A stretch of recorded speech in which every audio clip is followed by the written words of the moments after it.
All right, as Israel's war with Iran has entered its ninth day with no signs of slowing, the death toll is rising fast and diplomatic efforts are failing. Iran's health ministry says that Israeli strikes have now killed over 400 people and injured more than 3,000.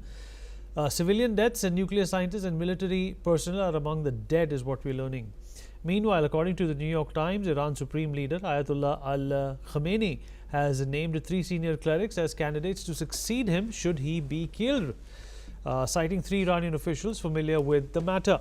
In the event of the supreme leader dying, Iran's constitution requires the assembly of experts, an 88-member clerical body, to pick a successor.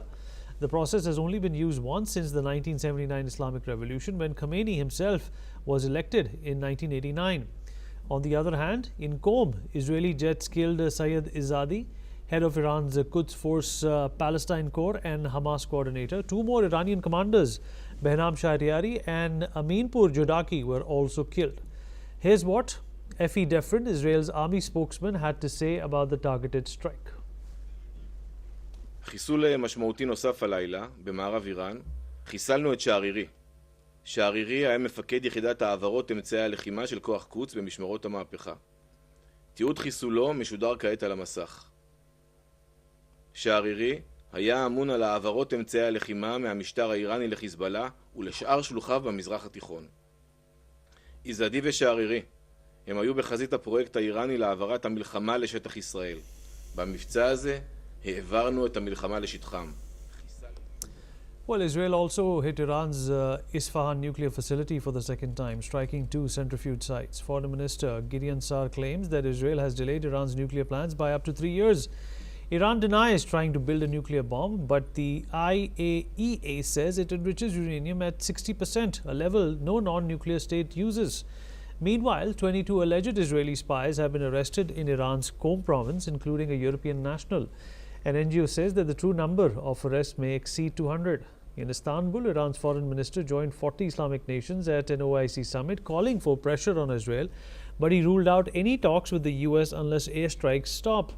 President Trump warned Iran and has said that 2 weeks to stop or face possible US strikes using bunker buster bombs. France and EU leaders met Iran in Geneva, urging diplomacy, but Tehran won't engage while under attack. French President Macron said that he will step up negotiations to avoid a larger war. Inside Iran, unrest is growing, internet is restricted, roads to Tehran are jammed, and people are fleeing. The UN warns another Middle East refugee crisis may be imminent. Iran's retaliatory strikes have killed at least 25 in Israel. Over 450 Iranian missiles and drones have been launched, and Israeli officials have confirmed this. As both sides dig in, Israel's army chief has warned that they should prepare for a long, painful campaign. All right, Daniel Wagner, CEO of Country Risk Solutions, is joining us at this point in time. Daniel, appreciate you joining us. Thank you so much. Well, there doesn't seem to be any kind of a de-escalation in terms of the attacks that are being perpetrated against each other by these 2 nations, as well as de-escalation in terms of diplomacy. Trump has issued a warning, but it doesn't seem that Iran is paying too much heed to it. What do we have on our hands when it comes to the stability of this region? We have 2 sides that have dug in their heels, and it seems to me that with the Iranian side basically saying yesterday that they will not even enter into negotiations until and unless Israel stops their attacks, the prospects for diplomacy are 0 at this moment. And with the clock ticking and Trump having put this artificial 2-week time frame into when he's going to make his final decision on whether to bomb Fordo and other sites, I don't see a way out of this thing.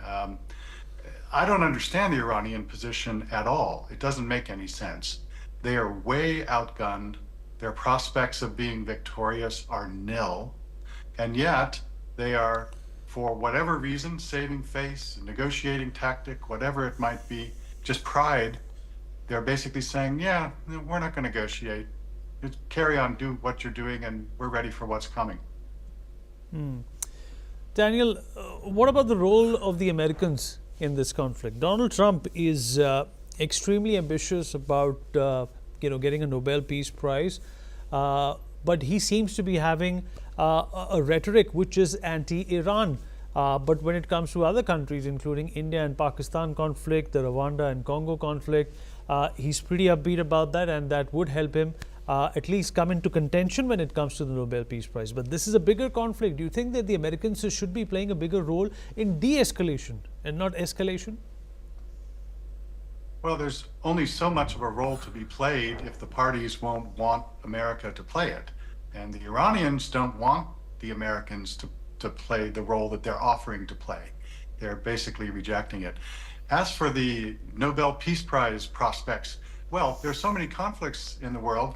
Trump could, in theory, be a candidate for any one of them.